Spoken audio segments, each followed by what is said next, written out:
Penyidik Pidana Khusus Kejaksaan Negeri Makassar akhirnya menetapkan 3 tersangka dugaan korupsi penyalahgunaan dana hibah Komite Olahraga Nasional Indonesia atau KONI Makassar. Ketiga tersangka itu, masing-masing Ketua Umum KONI Makassar berinisial AS, Kepala Sekretariat KONI Makassar berinisial RS dan Sekretaris KONI Makassar berinisial ANT. Usai ditetapkan tersangka, ketiganya pun langsung digiring ke Lapas Kelas 1 Makassar untuk dilakukan penahanan. Penahanan dilakukan selama 20 hari ke depan, terhitung sejak Senin 9 Desember 2024. Saat digiring ke Lapas Kelas 1 Makassar, ketiga tersangka dikawal ketat oleh petugas Kejari Makassar. Mereka ditetapkan tersangka karena diduga melanggar Pasal 2 Ayat 1 Undang-Undang Nomor 31 Tahun 1999 tentang Pemberantasan Tindak Pidana Korupsi sebagaimana telah diubah dengan Undang-Undang Nomor 20 Tahun 2021.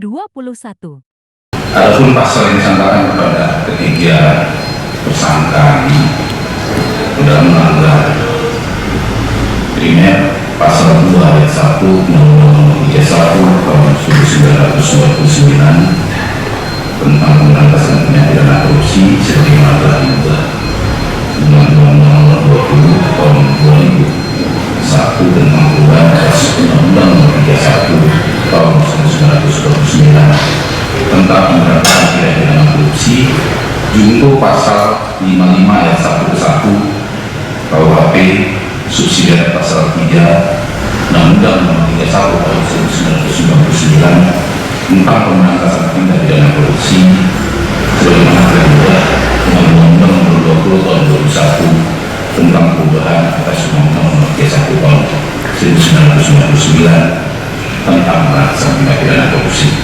Juntonya pun Pasal 55 Ayat 1 ke 1 KUHP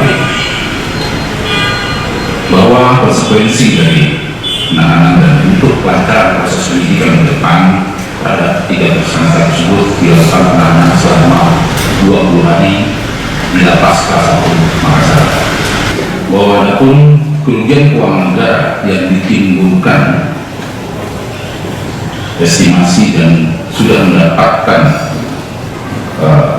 kesepakatan ekspos penanganan perhitungan kerugian keuangan negara dengan BPKP Provinsi Sulawesi Selatan dan PKN tersebut dalam proses insya Allah dalam waktu beberapa waktu depan akan keluar hasil dari